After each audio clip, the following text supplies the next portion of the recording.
A ver, mi experiencia hasta ahora era la de epidemias que son las habituales en el contexto de la epidemia de ébola, que eran en zonas generalmente muy, muy aisladas, zonas incluso selváticas, poco pobladas, que es donde normalmente se dan las epidemias de ébola, y de hecho es donde empezó inicialmente la epidemia en Guinea-Conakry, ¿no?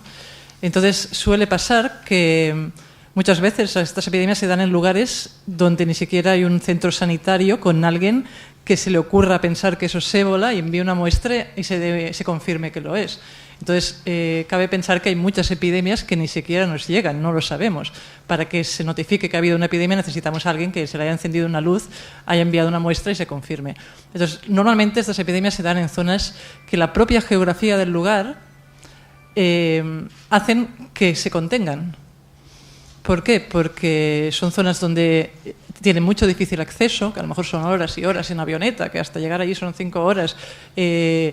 Claro, si es difícil llegar, pues más difícil aún es salir. Entonces, el contexto habitual del ébola son zonas muy selváticas, poco pobladas, donde empieza una fiebre hemorrágica, inicialmente no se sabe lo que es, después se confirma que es ébola, y que siempre se acaba autolimitando.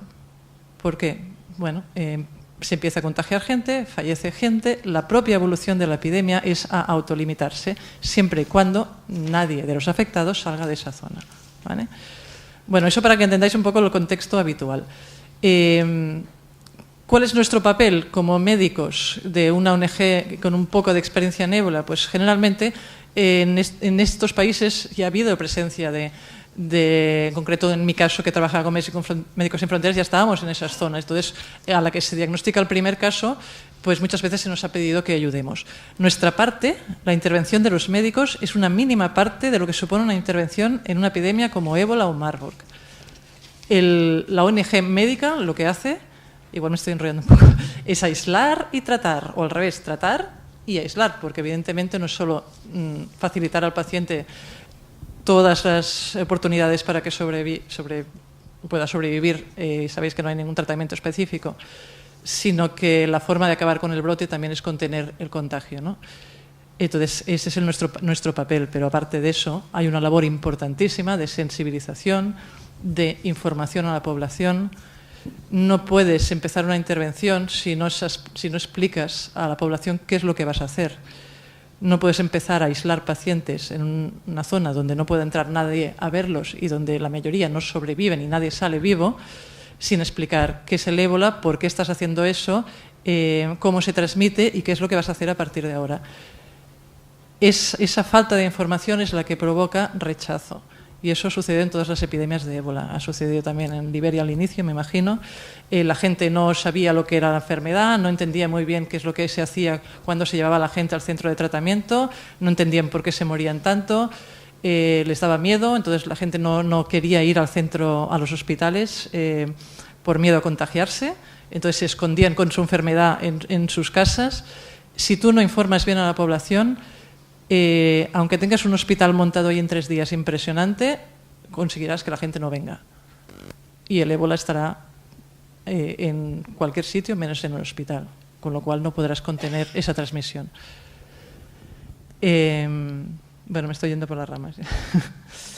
Lo que quería decir un poco es que la intervención en una epidemia de ébola es súper compleja, aunque sean 4 casos de ébola que ha habido, porque es manejo del caso a nivel médico, aislamiento del paciente, seguimiento de los contactos, epidemiología, estudio de la evolución de la epidemia. Eso es lo que a nivel de los clínicos también nos va a ayudar mucho, saber por dónde van a ir los tiros, por dónde van a aparecer nuevos casos.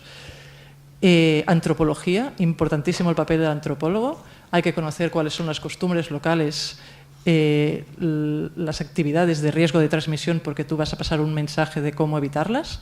Si no sabes cuáles son las costumbres, no sabrás lo que tienes que decir.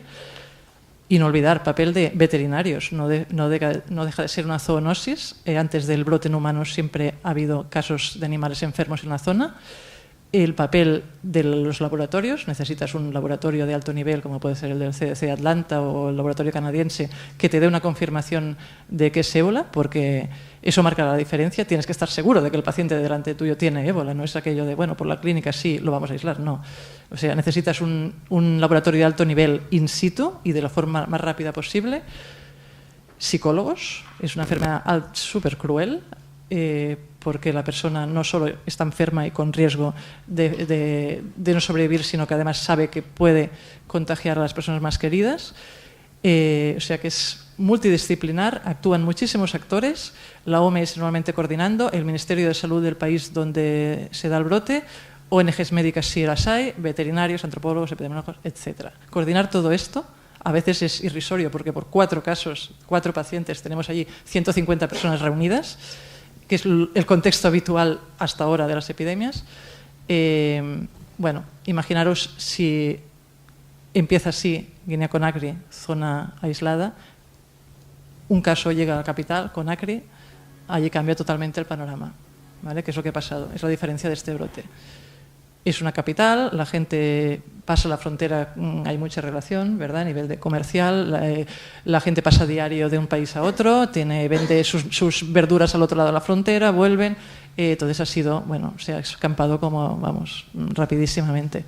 Y eso ha cambiado totalmente el panorama. Es la primera vez que un brote de una fiebre hemorrágica pasa fronteras y tiene esa magnitud. Entonces, bueno, la reacción ha sido lenta, tardía, y yo creo que nos pilló totalmente desprevenidos, ¿vale? Esa es la diferencia fundamental, ya no hablo más.